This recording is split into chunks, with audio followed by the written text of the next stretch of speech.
The views and opinions expressed on any program are those of the producers and/or the persons appearing on the program, and do not necessarily reflect the views and opinions of FRC Media, Bristol Community College, or the City of Fall River.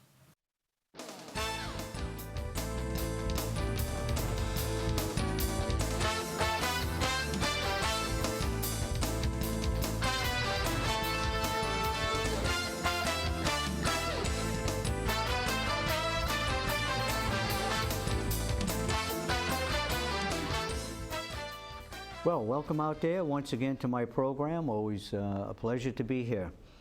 I have a guest who has been on a number of times before, and he's always very interesting. And you can get a lot of good, valuable legal information, which you know how much that costs today when you call a lawyer.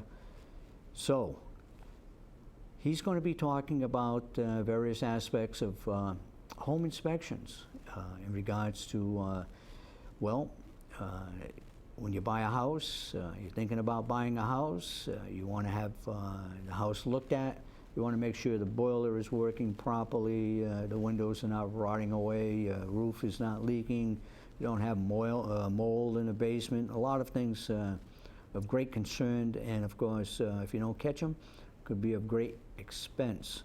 So, well, once again, Attorney Paul Abreau, welcome to the program. Thank you, Richard. It's great to be back. You look really dapper today. I try to look my best for you. Good. That's a regular outfit for the day, or did you dress especially for the program? So, Attorney Abreau, let us tell the audience where your office is. I'm located in Norton on Route 123. My practice is pretty much all of Eastern Massachusetts as far as doing real estate closings for lenders, representing buyers and sellers of homes, usually residential, not too much commercial, so primarily the residential real estate. It's been a busy spring, which is good. Why do you think things are picking up? Is that it? Do you have any idea why? Because the winter was ridiculous, as we all know. So all those people shoveling snow were thinking about buying a house? Yeah, there was some pent-up demand, I believe, through those months, as far as nobody could get out of their house to look at houses. I think in the last few years, as far as the financial crisis and whatnot, there's just people were kind of afraid to get out there and look, and things have kind of gotten better out there. The unemployment rate is down. People feel a little more confident with their jobs. So if you feel more confident in your job, you're going to feel more confident making a big purchase like a house. So interest rates are still really good. They've gone up a little bit the past week, but comparatively speaking, they're still really good. Do you find people are buying up, or are they people just selling to get rid of the house, and others are taking advantage of you might say low prices? Yeah, I'm not seeing that as much now. In the prior years, I would say people were, trying to just get out of bad mortgages and whatnot. But now I'm seeing more people that are selling that maybe their job is relocating. It's been quite a few of those where they're relocating jobs, getting a new job. You do get the people that are downsizing too, as far as the older couples that to Florida, getting out of New England. Exactly. Last winter might have been done with these winters. You think that was the straw that broke the camel's back? Yeah, for a lot of people it did. I think they've had it. Yep, it's true. And the winter before wasn't all that great. No. So that's definitely helped as far as the turnover. I would say a big change in I've been doing this for almost 22 years, is that there used to be a lot more starter homes that kids used to be buying. That I say kids, but somebody in their 20s would buy a home with the thought that they'll buy a bigger home when they get older, and take the money out of the sale and buy a bigger home. And what I'm seeing now is that they're making a great leap forward. Yeah, they're not able to do it because of the student loan debt. The 20-year-olds just can't do it. They also, that generation seems to be postponing, marriage. So they're getting married older. Their kids, having kids older than maybe people were doing 20 years ago. Staying in apartments? Yeah. So what I'm seeing is that rather than people going for a starter home, they're jumping right into their first home being like the house that they want to stay in for forever, or for at least through their kids getting through high school and things like that, which makes a difference for the real estate Bigger market. house, more expensive? Yeah. So that means they have to wait longer because they have to come up with a down payment. So the carryover on that is that your real estate market doesn't turn over as much as it used to. So it's still, as much as I'm saying it's better, that's in comparison to like 4 years ago. But Yeah. compared to say 10, 15 years ago, the real estate market is really not that great. And I think it is, some of it is economics, but I think some of it is demographics, as far as this generation is having a tough time with the student loan debt, and just that they're waiting longer to purchase. So then that means they have to wait longer to come up with the down payment for a house. Well, we heard those stories before the Great Recession of 2008. No money down, and Yeah. I mean, people barely had a job, and they were buying houses for $300,000. Right. Those days are over. Those days are over, although they are coming out with loan programs that will allow you to come up with less money down. Now, roughly, can you give us an idea? Let's say someone out there is looking at a house, $300,000. What can they expect to be required to put down as a down payment? Probably minimum 3%. 3%, so Yeah. close, $9,000. $9,000. That's not that bad, It's actually. not that bad on a 3%. 300,000, you know. I mean, one time it was like 10%, wasn't it? Right. Now, I mean, of course, you pay what's called private mortgage insurance, so the loan would cost a little more. But, you know, you would kind of hope that you pay down the loan a bit, you hope that the house goes up in value a little bit, that maybe you could get rid of the mortgage insurance. I think a lot of people are afraid, rightly so, as far as putting down so little on the down payment because of what happened in those days. But people have to remember those loans were very different from these type of loans. These are conventional loans that are 3% down. Back 10 years ago, when you were doing the 0% down, those were subprime loans. So that means the interest rates were much higher. They might have been adjustable, you know, yeah. where they adjust very quickly. Like, not all adjustable loans are bad. In some cases, they are appropriate, but these were loans that would reset just in 2 years and reset very high.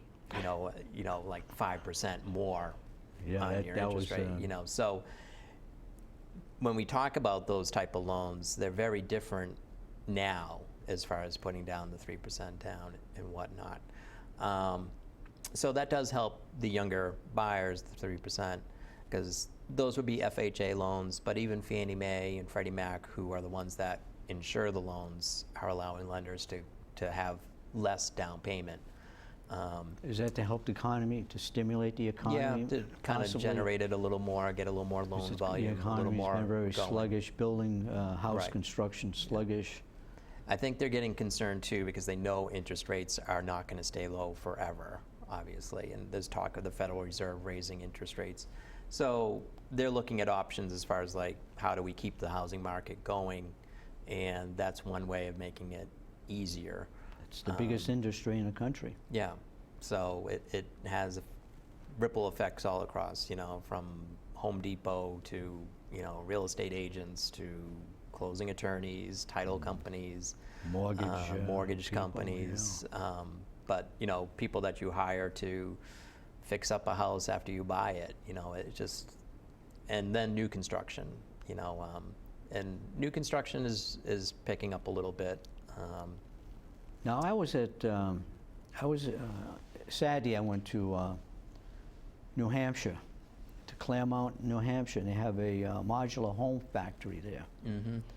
And it was quite an amazing operation, a huge, huge building. I mean, Yeah. the building itself must have, cost $1 million or something. It's just gigantic. They said they had a tough winter, but sales are starting to pick up, and basically saying that the people who were there, that modular homes more in vogue these days than Yeah, years ago? I think the stigma And no is problem over. mortgage, getting a No, you mortgage? shouldn't have a problem with a mortgage on it. You know, I would say 15, 20 years ago, there was a bit of a stigma to modular homes, especially in this area. Like, no, that's not going to hold up to a New England winter. Builders didn't it's want them to cheap, come in. Yeah, and I think there was some of that Yeah, too. resistance, But I yeah. think now, I think it's become much more accepted as far as modular home. And like you say, it is a And they're cheaper treated way. the same way? Yeah, yeah. So, but Well- you know, to get back to like the home inspection issue, as far as like the real estate market, what I'm seeing is that a lot of people are saying this is a seller's market because it has picked up. There's demand, and it's always town by town. Some towns are not as high demand as others, but so when sales are picking up, it's considered a seller's market. So sellers feel like they're in control of the transaction. So the buyer feels like they're kind of overpaying for a house, but they do the home inspection. But they tend to get a little worried that maybe they could probably get a bargain now, and if they wait, Yeah. the price will go up because the Right, sellers... yeah. So they're buying now, but they still feel like, you know, I'm paying more than maybe I should. And I think, again, it relates back to the crisis as far as like seeing what people overpaid for houses, and nobody likes overpaying for a house. So that's... And that's how a lot of people fell in a situation that they were over their head. yes. yeah. The mortgage on the property was greater than the value of the property. There was an unending belief that real estate would always just keep on going up and up and up. So that even if you got in trouble with your mortgage, you could sell the house for more than what you bought it for. And that just So obviously wasn't mortgage true. as much as you possibly can, and buy Yeah. that new car and boat and take that Yeah. vacation. Don't Correct. worry about it because the house value will keep climbing and we're all set, but that didn't happen. Nope. So now people are kind of getting more realistic about the housing market. And so when the buyer goes to do the home inspection after the offer is accepted, the home inspector comes back and sees, you know, says there's a whole list of things wrong with this house. And it might be like a list of 10 items. And the buyer goes back to the seller and says, I want these 10 items taken care of, or give me a credit, or reduce the price. And the seller is like, no, I'll do 1, 2, and 3, but I'm not doing the rest. Or you can That take type it of as thing. is. Or you can take it as is, because I'll sell it to somebody else that won't have these issues. So I always tell people, Are there any, I think a question might be on people's minds. If the home inspector finds something, is there any certain item that the seller must rectify? there really isn't. Okay. Because the seller could just say, look, that was an obvious problem with the house. You knew it when you looked at the house for the offer, so I'm not going to fix it. You know, if there's a hole in the roof and you saw it when you looked at the house, then you knew there was a hole in the roof, so that I'm not going to fix it. And if the home inspector lists these items, Yeah. knows to confirm that Right. there is a big hole in the roof. Yeah. Now, where you could possibly have an issue where the seller would have to take care of it is like if the home inspector said a permit hasn't been pulled for work that's been done at the house. They put an addition on, They put an addition on. grandma, and The biggest issue is the finished basement. It's been a nightmare, finished Okay. basements. let's get into that. That sounds interesting. Well, because people throw them up as far as the I'll finish the basement, I'll do it myself on the okay, weekends. home do-it-yourselfer. You know? Yes. So you have your man cave, watch the Patriots every weekend, have a great time down there. But you go to sell the house and the home inspector comes in and says, okay, well, looks like this finished basement was done after the house was built, so look for permits at the building department. Well, of course, the guy didn't go and pull permits. So a home inspector will go that far? Yeah.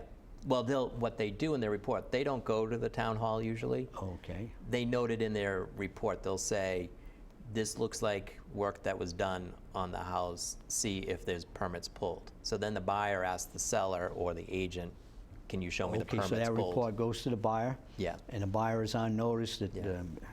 good idea to ask the seller Okay. And so then you have the problem of the seller didn't pull a permit for the basement. Did his own so- plumbing, electrical, yeah, and things might which would not- be a nightmare. Now, sometimes you're just putting up walls in the finished basement, and that's not as big an issue for the building inspector. But if you did electrical work or plumbing work there without pulling a permit, that's when the building inspector gets annoyed. And so the seller has to go to the city, the building inspector, and say, put their tail between their legs, saying, I Yeah. didn't pull a permit, I was a bad person. So the building inspector has to come out and look at the work. And of course, they can't see all the work that's been done because it's behind the finished walls. So sometimes the building inspector is like, I'm not going to sign off on this until I can see what work was done. Like I say, it's a bigger issue if there's plumbing and electrical work. That's when they do, like, say, we need to have a plumber come in and make sure that it's all up to code and all pass, that. yeah, What they're inspect. checking for is that it's up to the building code. This isn't just a minor thing, you know, because there could be a fire violation as far as if the wiring wasn't done correctly. But I will say finished basements, without a doubt, are the biggest issue. The biggest problem. Yeah. issue. Additions, usually, those usually have building permits pulled. It's the finished basement. So I guess could the seller say, all right, I didn't pull a building permit, I'm going to have everything inspected, but you're still going to, I'm still asking the same price. In other words, Yes. There's no. They can come back and say, you know, I'll get the permit, I'll do whatever needs to be done, but the price is going to stay the same. Home inspection reports are all a point of negotiation. There's no, like you're saying, does the seller have to do anything? No, but the buyer doesn't have to do anything either. The buyer could say, I'm done. I'm not going to buy this house. And then the seller has to weigh it as far as like, well, am I going to face the same issue with another buyer that comes in here? So do I just give in here? Do I give a credit? That type of thing. Let me ask you this now. The home inspector, he makes a report. Does that report, is that, in other words, it's basically a contract between the home inspector and the buyer. Correct. And no one else is going to really know. In other words, another buyer coming along Won't know. Right. won't know. Right. So that buyer should get a home inspection done, yeah. even though, you know, I mean, because Yeah, he's... and you don't want to but accept could he- a could home he- inspection from somebody else because you don't have like a contractual relationship with that inspector. So if a seller tries to give you a home inspection report and is like, hey, we had one done, look at this. Well, that's all fine and dandy, but if you did find something after you bought the house, like that there was a problem, you're not going to be able to sue that home inspector because the home inspector did the work for the seller, for the other person, not you. So they didn't have a contractual relationship with Yeah. you. And those reports have all kinds of language, you know, saying that they're not responsible to anybody else outside of the report, you know. So you want to be careful to get an inspector for yourself, not rely on somebody else's. I guess some of the, sometimes a buyer will look to the house and doesn't necessarily have to get a home inspector. Mm-hmm. That was kind of common long ago. Yep. Ask the seller, is there anything you want to tell me about the house that I should know? And of course the seller will say, sure, the house is great. Mm-hmm. But he doesn't tell them about the leaky basement behind Right. the wall. Yep. And if you get an inch of rain, you get 5 inches of water in the basement. Mm-hmm. The general principle is that the seller cannot lie to you on a specific question. So He you would doesn't have to reveal anything? The seller is under no obligation to reveal anything about the house. All right, so if he's not asked about water in the basement, possibly, Yep, he doesn't. he doesn't have to there's reveal no that. liability there. okay, but if he's asked, do you get water in the basement? He says, well, you know, it's a typical basement. Mm-hmm. Yeah. He goes no further, but he's getting Right. 5 or 6 inches. Yeah. That's But a then you're problem. on notice as a buyer is like, well, maybe I should check this out because he's not being completely disclosing what's going on here. not But the fully- general rule is that the seller does not have to disclose anything to you unless they are specifically asked. So just asking, is the house in good condition? That's not good enough. But like you say, if you ask, have you had water in the basement? Then they are to answer truthfully. If they don't, and then you find out after you buy the house that there's been water in the basement, then you might have a cause of action against that seller. I get those calls a lot after a closing where a buyer calls up and says, I found these problems in the house. And so it becomes an issue as far as like, did you specifically ask the seller?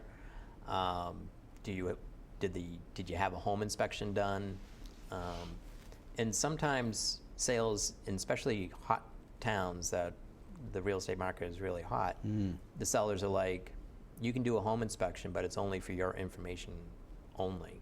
We're not going to do anything with the home inspection. That's it. So you're taking the property, like you said, as is. As is, And so you take the risk if there is something that you find after the house that there's something wrong with it, then you're out of luck. So the buyer will just have to calculate that into the cost of purchasing the house. So basically, you see that in a town like Lexington, extremely hot town. Everybody wants to get into Lexington, expensive town. Fight the British again, or? Yeah, exactly. I see.